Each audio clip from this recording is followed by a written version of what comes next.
हाँ तो बेटा, ये थोड़ा सा छूट गया था तो उसको हम रखेंगे, और फिर हम उसको धूप में रखेंगे, और फिर उसी लीफ को जिसको हमने ब्लैक टेप लगाई हुई है उसी पत्ती को हम दोबारा से तोड़ेंगे, सॉरी तोड़ेंगे, और उसके साथ हम यही वाला करेंगे जैसे कि हमने यहाँ पे किया। पत्ती को तोड़ने के बाद उसको पानी में डालना, फिर उसको अल्कोहल में वाटर टब में उसको गर्म करना जब तक कि सारा कलर ना आए, फिर आयोडीन टेस्ट करना। ओके, तो हम ये कर सकते हैं। So far we have talked about how autotrophs meet their energy requirements. तो अभी तो हमने बात की कि किस प्रकार से ऑटोट्रोप्स अपने ज़रूरत की एनर्जी प्राप्त करते हैं, but they have need other raw materials, लेकिन उनको दूसरे रॉ मटेरियल्स की भी ज़रूरत होती है फॉर बिल्डिंग देयर बॉडी, अपना बॉडी बनाने के लिए। तो water used in the photosynthesis, तो जो वाटर यूज होता है फोटोसिंथेसिस के अंदर वो take up from the soil by the roots. In terrestrial plant में पौधे की जड़ों के द्वारा पानी को ले लिया जाता है और लीव्स तक भेज दिया जाता है। ये हम 9th क्लास में भी सीख चुके हैं। Other material like the nitrogen, phosphate, phosphorus, iron and magnesium, और दूसरे जो पदार्थ हैं वो भी मिट्टी से ले लेते हैं पानी के साथ ही, जैसे कि taken up from the soil. Nitrogen is an essential element used in synthesis of protein, और ये नाइट्रोजन भी एक ज़रूरी एलिमेंट है जो सिंथेसिस प्रोटीन के सिंथेसिस में यूज होता है एंड अदर कंपाउंड्स। तो ये वाला नाइट्रोजन मिट्टी से ही प्राप्त करते हैं नाइट्रेट और नाइट्राइट के रूप में। This is taken in the form of inorganic nitrate और नाइट्राइट्स, तो ये भी मिट्टी के द्वारा ले लिया जाता है नाइट्रेट और नाइट्राइट्स के रूप में। और it is taken up as organic compound which have been prepared by the bacteria from the atmospheric design। और ये ऑर्गेनिक कंपाउंड जो कि डेड एंड डिकेइंग बॉडी होती हैं, बैक्टीरिया उनको कन्वर्ट कर देता है मिट्टी के अंदर एटमॉस्फेरिक नाइट्रोजन में, वापस से चेंज हो जाती है। तो इस तरीके से हमने देखा कि किस प्रकार से ऑटोट्रोप्स अपनी ज़रूरतें पूरी करते हैं। तो बेटा अब नेक्स्ट है हिट्रोट्रोफिक न्यूट्रिशन। तो हिट्रोट्रोफिक न्यूट्रिशन के अंदर जैसे कि बहुत सारे हैं जो अपना भोजन स्वयं नहीं बनाते, जो पेड़ पौधे सिर्फ वही बनाते हैं। तो बाकी जो भी एनिमल्स हैं वो हिट्रोट्रोफिक न्यूट्रिशन ही करते हैं, जिसमें कि प्रत्येक ऑर्गेनिज्म शामिल है, हम भी शामिल है, एनिमल शामिल है। Each organism is adapted to its environment, प्रत्येक एनिमल अपने इन्वायरमेंट के हिसाब से अडेप्टेड है। The form of nutrition differ depending on the type of and availability of food material as well as how it is obtained by the organisms. और प्रत्येक nutrition इस बात पर निर्भर करता है कि कोई अपने भोजन को कैसे प्राप्त करता है, उसकी प्रकार क्या है, उसकी अवेलेबिलिटी क्या है, और इस बात पर कि how organisms obtain bye the organisms, और किस प्रकार से वो ऑब्टेन किया जाता है, प्राप्त किया जाता है। फॉर एग्जांपल, उदाहरण के तौर पर when the food source is stationary, कि जब फूड सोर्स स्टेशनरी है और जैसे कि ग्रास है, और लेने वाला मोबाइल है, जैसे कि काऊ है, घास खाती है। लेकिन जब फूड सोर्स ही मोबाइल हो, जैसे कि डियर है जिसको कि लॉयन खाता है, मोबाइल है, वुड अलो फॉर डिफरेंस, तो उसमें डिफरेंस आ जाता है in how the food is assessed, कि किस प्रकार हम भोजन तक पहुंच सकते हैं, and what is nutritive apparatus used by the cow. तो यहाँ पर कि क्या न्यूट्रिटिव एपरेटस है जो काउ के द्वारा यूज किए जाते हैं और लायन के द्वारा यूज किए जाते हैं। There is a range of strategy, तो इस प्रकार से एक रेंज है स्ट्रेटजी अपनाने की कि कौन किस प्रकार से भोजन लेगा, by which the food is taken in and used by the organisms, कि कैसे कोई अपने भोजन को लेता है और किस प्रकार से उसका यूज किया जाता है। some organisms break down the food material outside the body and then absorb it. कुछ एनिमल्स तो ऐसे हैं कि भोजन को बॉडी से बाहर ही तोड़ लेते हैं और फिर उसको बॉडी के अंदर लेके जाते हैं। जैसे कि बहुत सारी फंगस हैं, वो डेड एंड डिकेइंग मटेरियल को पहले ही तोड़ के फिर उसको एब्जॉर्ब करती हैं।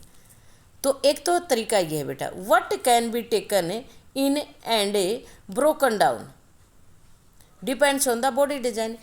क्या तोड़ा गया और कैसे तोड़ा गया और कौन उसको ले रहा, ये सब उस बॉडी डिजाइन पर निर्भर करता है और उसकी फंक्शनिंग पर, उसके कार्यों पर। Other some other organisms derive nutrition from plants और एनिमल्स, जबकि दूसरे ऑर्गेनिजम्स तो ऐसे हैं जो कि प्लांट्स और एनिमल्स से अपना भोजन लेते हैं विदाउट किलिंग देम, उनको बिना मारे। और कुछ ऐसे हैं द पैरासिटिक न्यूट्रिटिव स्ट्रेटजी, और ये जो पैरासाइट है ये ऐसे हैं कि जिससे ये भोजन प्राप्त करते हैं या तो उसको मार देते हैं या उसको हार्म पहुंचाते हैं by a wide variety of organisms like cuscuta, जिसको कि हम अमरबेल कहते हैं। अमरबेल आपने देखी है, थ्रेड लाइक जो येलो येलो बेल सी होती है। बेल तो उसको क्या कहें, बिल्कुल थ्रेड लाइक पतली पतली बारीक सी ट्यूब सी होती है। टिक्स लाइस जुए हैं, ये जो टिक्स वगैरह है, ये जोक वगैरह है, टेपवर्म, ये सारा का सारा क्या करते हैं, हिट्रोट्रोपिक न्यूट्रिशन है और ये अपने होस्ट को नुकसान पहुंचाकर या उसको किल करके भोजन लेते हैं। How do organisms obtain their nutrition, तो कैसे कोई ऑर्गेनिजम्स अपने भोजन को ऑब्टेन करता, सिंस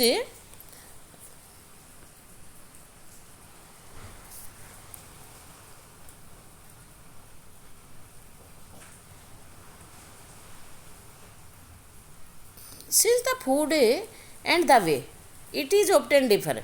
जैसा कि आपने देखा कि भोजन है और वो तरीका जैसे कि कोई उसको प्राप्त कर रहा वो अलग अलग है, तो उसी प्रकार digestive system is different in various organisms. विभिन्न ऑर्गेनिजम्स के अंदर डाइजेस्टिव सिस्टम भी अलग है। इन सिंगल सेल्ड ऑर्गेनिज्म, जैसे कि अमीबा का यहाँ पे दिखाया गया फिगर में, जो कि एक सिंगल सेल ऑर्गेनिज्म है। The food is taken by the entire surface, तो वो सिर्फ सरफेस से ही अपना भोजन लेते हैं। जैसे कि अमीबा, ये फूड पार्टिकल यहाँ पे आ गया, ये ध्यान दो, ये फूड पार्टिकल यहाँ पे आ गया है, ये देखो ये फूड पार्टिकल यहाँ पे है, ये वाला रेड वाला। अब ये अमीबा की रेगुलर शेप होती है, आपको पता है।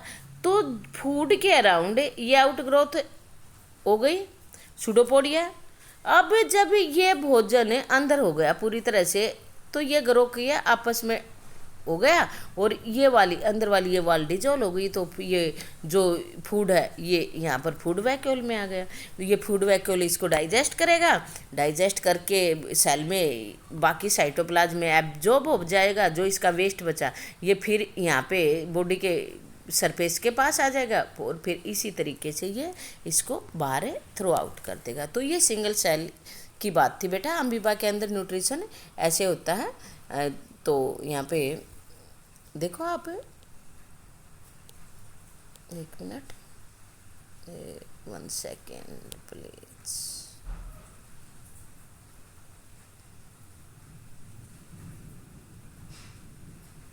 हाँ तो बेटा ये लो, चलो चलते हैं। In single celled organisms the food may be taken by the entire surface, कि जो भोजन है वो एंटायर सरफेस के द्वारा ले लिया जाता है। But as it complexity of the organisms increase, लेकिन जैसे जैसे कॉम्प्लेक्सिटी बढ़ती जाती है ऑर्गेनिजम्स के अंदर, different parts become specialise to perform different function, तो अलग अलग पार्ट्स विशेष हो जाते हैं अलग अलग फंक्शन करने के लिए। उदाहरण के तौर पर amoeba takes in food using temporary finger like extension of the cell surface which fuse over the food particles forming a food vacuole. तो आपने देखा कि कैसे अमीबा की जो फिंगर लाइक एक्सटेंशंस होती हैं बॉडी सरफेस से, वो आपस में फ्यूज हो जाती हैं अराउंड द फूड पार्टिकल्स के चारों ओर, और फिर ये क्या कर लेते हैं, ये एक वैक्यूल बना लेती है, फूड वैक्यूल बना लेती है। Inside the food vacuole complex substances are broken down. फिर क्या होता है, फूड वैक्यूल के अंदर कॉम्प्लेक्स सब्सटेंसेस टूट जाते हैं इनटू द सिंपल वन में, and then diffuse into the cytoplasm. फिर ये साइटोप्लाज्म में डिफ्यूज हो जाते हैं, रिमेइंग अनडाइजेस्टेड फूड। जो बचा हुआ अनडाइजेस्टेड फूड मटेरियल है उसको मूव टू द सरफेस की तरफ आ जाता है सेल के, एंड थ्रो आउट, और फिर इसको बाहर फेंक दिया जाता है। जैसे कि इसने कवर किया था उसी प्रकार से ये इसको बाहर फेंक देता है। इन प्लाज्मोडियम सॉरी पैरामीशियम के अंदर है which is also a unicellular organism, जो ये भी यूनिसेलुलर ऑर्गेनिजम्स है। यहाँ पर कहीं से भी ये भोजन को नहीं ले सकता, इसका एक डेफिनेट स्पेस होता है, वहीं से ये भोजन लेता है। फूड इज मूव्ड, भोजन मूव करता है। इसके सीलिया होते हैं बेटा, सीलिया के हेल्प से ये पानी को इस तरीके से करता है कि वो जो फूड पार्टिकल है इसके उसी स्पॉट पर आए, टू द स्पॉट, उस स्पॉट तक आए by the movement of cilia, cilia के मूवमेंट के द्वारा, which cover the entire surface of the cell. कौन एंटायर सरफेस को कवर किए हुए हैं, ये सीलिया। आपने देखा होगा जो ये पैरामीशियम इस प्रकार का एनिमल होता है, ऐसा एनिमल होता है ऐसे, तो यहाँ पे ये सीलिया बहुत सारी इसकी बॉडी सरफेस पे आपने देखा होगा। तो ये पैरामीशियम ये लगभग आपका जो स्लीपर होता है, चप्पल के आकार का जो जीव होता है वो पैरामीशियम बेटा, उसके सीलिया होते हैं। तो आज के लिए बस इतना ही। थैंक यू बेटा, स्टे होम, स्टे ब्लेस्ड।